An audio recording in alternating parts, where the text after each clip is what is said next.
ऐतिहासिक गोष्टी ह्या नरेंद्र मोदी साहेबांच्या कारकिर्दीमध्ये होत आहेत. बरोबर.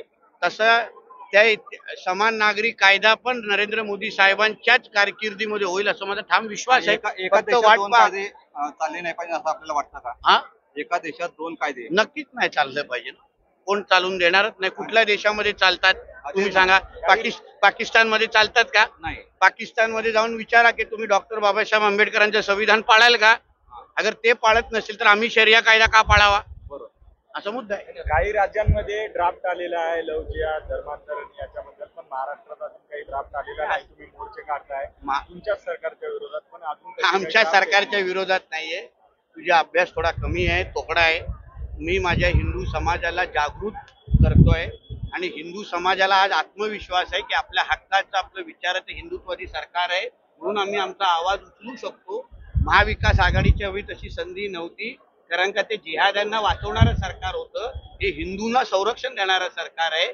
आणि जशी आपल्या सगळ्यांची अपेक्षा आहे की आपल्याकडे कडक लव जिहाद धर्मांतर विरोधी कायदा आला पाहिजे. आम्हीही त्याच्यामध्ये स्पेशल मॅरेज ऍक्टचा अभ्यास करतोय. त्याच्यातल्या काही त्रुटी आहेत त्याचा अभ्यास करतोय, कारण उद्या कायदा आणल्यानंतर त्याचा अगर कोणी त्याच्यामध्ये कुठली त्रुटी राहिली आणि त्याचा अगर कोण गैरफायदा घेत बसला तर नुकसान हिंदू समाजातच होणार आहे. म्हणून थोडं तुम्ही संयम ठेवा. लवकरच ह्या बाबतीची मोठी घोषणा आपल्या राज्यामध्ये होईल. धन्यवाद. ये मामले देखे नहीं, उसके प्रूफ है हमारे पास.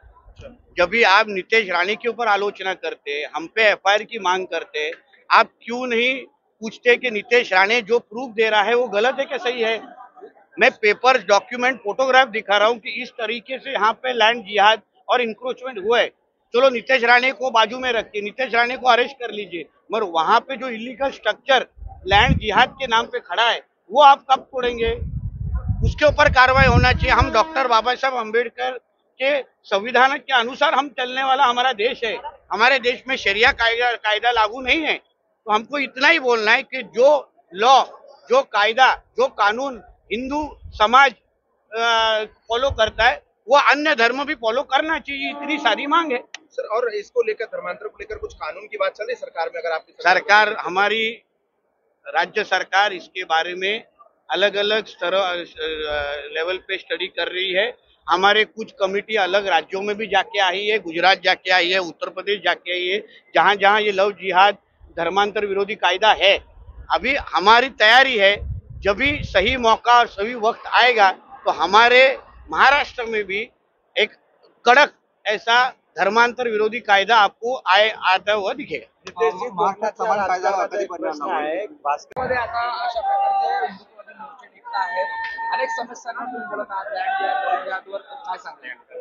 बघा, मुंबईच्या कानकोपऱ्यामध्ये, आणि ही मुंबई ही हिंदूंची मुंबई आहे, आणि इकडल्या राहणाऱ्या हिंदू समाजावर जे विविध अतिक्रमण होत आहेत लँड जिहाद आणि लव जिहादच्या नावाने, आणि आम्ही हे सगळे विषय पुरावासकट मांडतोय.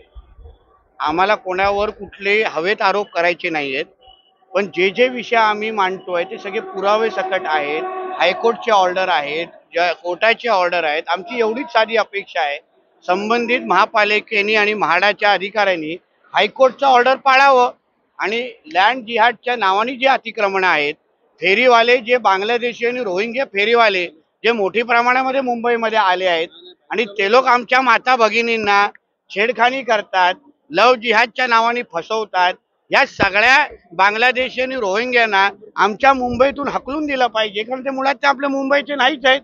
म्हणून या सगळ्या विषयाबद्दल जनजागृती झाली पाहिजे, हिंदू समाज एकवटला पाहिजे, आणि सकल हिंदू समाज म्हणून आम्ही ह्याची दखल घेतोय अशी नोंद प्रशासनामध्ये झाली पाहिजे. म्हणूनच हे सगळे मोर्चे निघतायत. मुफ्ती आझारीला घाटकोपरमध्ये अटक केल्यानंतर 5 ते 6 हजार लोकांचा मॉब तिथे जमला, दबाव दाखवण्याचा प्रयत्न केला, त्याला हे उत्तर आहे का? कारण का शेवटी अशा पद्धतीचा तुम्ही कोणतरी त्यांचा धर्मगुरू आणाल, जो सनातन हिंदू धर्माला आव्हान देतोय, आम्हाला धमकी देतोय की तुम्हारा वक्त आया है, हमारा दौर आएगा, तर आम्ही काय गप्प बसायचं?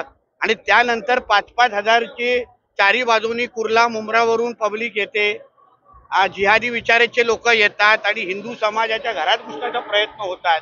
म्हणून हा एक संदेश त्यांच्यापर्यंत जाऊन दे की हे तर फक्त 1% हिंदू आज ह्या मोर्चाच्या निमित्ताने निघालेला आहे. उद्या अगर बहुसंख्य हिंदू समाज अगर रस्त्यावर आला तर इकडे असलेला जो जिहादी विचाराचा जो काही समाज आहे तो जरा पण शिल्लक राहणार नाही, एवढी ताकद इकडच्या हिंदू समाजामध्ये आहे. नागपूरसह मुंबईमधल्या विविध भागांमध्ये मोठ्या प्रमाणात फेरीवाले आहेत. तुम्ही जसे आरोप करत आहात की हे रोहिंग्या आहेत, बांगलादेश आहेत, उपाययोजना होताना दिसत नाही. मी तेच बोलतो ना, उपाययोजनाचा टप्पा आता आम्ही पोलीस महापालिकेकडे ही माहिती दिली आहे की आम्हाला ह्या गोष्टी कळलेल्या आहेत. इकडे असलेला फेरीवाला जो आमच्या देशाचा नाही आहे, मुंबईचा नाही आहे, महाराष्ट्राचा नाही आहे, पण तो बांगलादेशी अगर असेल तर आम्ही या गोष्टी खपून घेणारच नाही.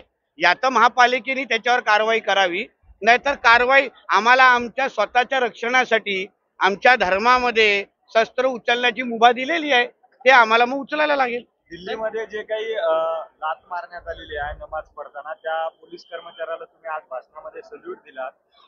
ही भूमिका बरोबर आहे का एक लोकप्रतिनिधी? कुठल्याही गोष्टीचा अतिरेक होणं चांगलं नाही. कुठल्याही धर्मामध्ये त्यांना नमाज पढण्याला कोणीही विरोध करूच शकत नाही, कारण त्या धर्माचा अधिकार आहे. पण तुम्ही अतिरेक करत असाल, रस्त्यावर उतरून अगर तुम्ही ह्या पद्धतीच्या गोष्टी करत असाल तर ह्याचा विरोध करायलाच पाहिजे ना. तिकडच्या पोलीस अधिकाऱ्यांनी अगर त्या बाबतीची हिंमत दाखवली तर त्याचं कौतुकच करायला पाहिजे. उद्या अगर महाआरत्या आम्ही अगर रस्त्यावर करायला सुरू करू तर आम्हाला पण अतिरेक म्हणून आमच्यावर कारवाई होते, आज पण होते, वारंवार होते. मग तीच कारवाई अगर कुठल्या आमच्या पोलीस अधिकाऱ्यांनी केली असेल, दिल्लीतल्या केली असेल, तर त्याचं कौतुक आम्ही करणारच. तुम्ही आवाहन केलं की हिंदू खासदारच निवडून द्या सर. नाही, कारण हा देश एक हिंदू राष्ट्र आहे. हिंदू राष्ट्र म्हणून अगर आपल्या ह्या देशामध्ये हिंदूंची संख्या अगर साबूत ठेवायची असेल तर आपल्याला आपल्या विचाराचे आणि आपल्या समाजाचे धर्माचे अगर खासदार लोकप्रतिनिधी अगर निवडून दिले तर ते आपलं रक्षण निश्चित पद्धतीने करतील, हा विचार मी मांडलेला आहे. एका गंभीर प्रश्नावर तुम्ही या अगोदर देखील पाहणी करून आला. असलपा इथली 3 मजली इमारत मस्जिद जी आहे, तुम्ही स्वतः देखील तिथे गेलेला होता, ठिया देखील दिला होता, अजूनही काम सुरू आहे. म्हणून तर मी बोलतो ना, आता वारंवार विषय काढल्यानंतर अगर तिथे अनधिकृत तो ढाचा अगर पाडला जात नसेल तर आमच्या राज्यामध्ये बुलडोजर देवा नावाचं पॅटर्न आता आलेलं आहे, जो नयानगरमध्ये आलाय. तर तोच बुलडोजर देवा मग आता आम्हाला असल फैला आणायला लागेल. या गोष्टीची जाणीव तिकडच्या महापालिका अधिकाऱ्यांनी ठेवावी. सर, लैंड जिहाद और लव जिहाद के बहुत सारे मामले आपने देखे होंगे, जिसके कारण आप ये इस तरीके की रैलियां कर रहे हैं. क्या उद्देश्य है और क्या संदेश है?